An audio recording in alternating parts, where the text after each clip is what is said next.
আহা! কি সুন্দর দিন আর কি সুন্দর ওয়েদার। এরকম দিন যেন প্রতিটা দিন ফিরে ফিরে আসুক। আজ শুধু বসে বসে খাবো। আগের ভিডিওতেই বলেছিলাম, কাল রান্না করে নিয়েছি, আজ আর কোনো রান্না করব না। তো হ্যালো বন্ধুরা, কেমন আছো সবাই? জানি সবাই ভালো আছো আর আমরাও ভালো আছি। চলে এলাম আরও একটা নতুন ভিডিও নিয়ে। আজ মঙ্গলবার, বেলা তখন 7:30 হবে। তখন থেকেই ভিডিওটা আমি অন করেছি। আজ সকালে ঘুম থেকে উঠে দেখি বাইরে বৃষ্টি পড়ছে। কালও পড়ছিল, তবে আজ একটু বেশিই পড়ছে। কিন্তু বেশি পড়লেও কোনো চিন্তা নেই, কারণ আজকে সেরকম কোনো কাজ নেই। যেটা আমাদের সংসারের সবচেয়ে বড় কাজ, রান্না করা, সেটাই আজ নেই। কারণ কাল আমাদের বাড়িতে রান্না পুজো হয়েছে, যেটা রান্না পান্তা ভাত। তো কাল সব রান্না শেষ, আর আজ পান্তা ভাত খাবো।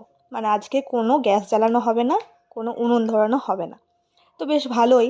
একটা মেয়ের কাছে যদি প্রতিদিন এরকম দিন আসতো যে রান্না করতে হবে না, তাহলে সব মেয়েরাই হয়তো খুশি হতো। তো যাই হোক, এটা তো উপায় নয়, মানে এটা করতেই হবে, নাহলে কেউ খেতে পাবে না, সংসারের কেউ খাবে না, নিজেও পাবে না। যাই হোক, আজকে সকালে ঘুম থেকে উঠেই প্রথমে নিচে আসে ঘরগুলো ভালো করে ঝাড় দিয়ে পরিষ্কার করে দিয়েছিলাম। তারপর দেখি দীপ্তি, মানে আমাদের ভাইজি হয়, তো ও দেখছি এই উনুনটাকে খুব সুন্দরভাবে আলপনা দিচ্ছে।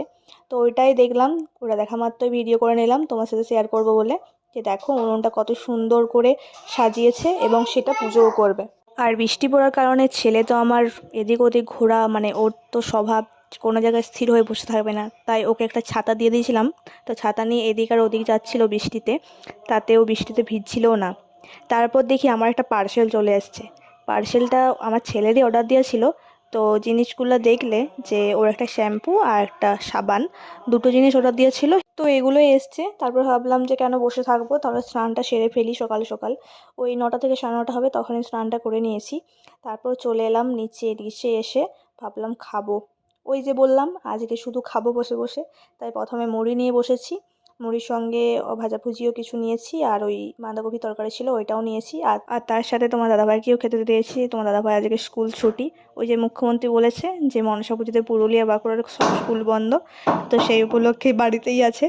তো যাই হোক, ওকেও খাবারটা খেতে দিয়ে দিলাম। তারপর আবার উপরে চলে গিয়েছিলাম, কারণ বৃষ্টি পড়ছিল। বাইরে ছেলেকে নিয়ে একদমই থাকা চলবে না, কারণ বাইরে ছেলে দুষ্টুমি করবে, তাই ওকে নিয়ে উপরে ছিলাম। তো আবার দুপুর যখন 1টা-1:30 বাজবে, তখন আবার নিচে এসেছি। তো ছেলেকে প্রথমে খাইয়ে দিলাম, আর ওর তো ভাত আজকে নেই, মানে পান্তা ভাত ওকে খাওয়াবো না। তার জন্য ওকে যে মানে বাইরের খাবারগুলো আছে সেগুলোই খাওয়াবো। তো ওকে ইজুমটা খাইয়েছিলাম, তো ওকে ওইটাই খাইয়ে দিয়েছিলাম। তো ওইটা খেয়ে পেট ভরে ও বসেছিল, আর এদিকে আমি তোমার দাদাভাইয়ের জন্য সব কিছু রেডি করছিলাম, মানে ভালোভাবে থালাটা সাজিয়ে দিচ্ছিলাম।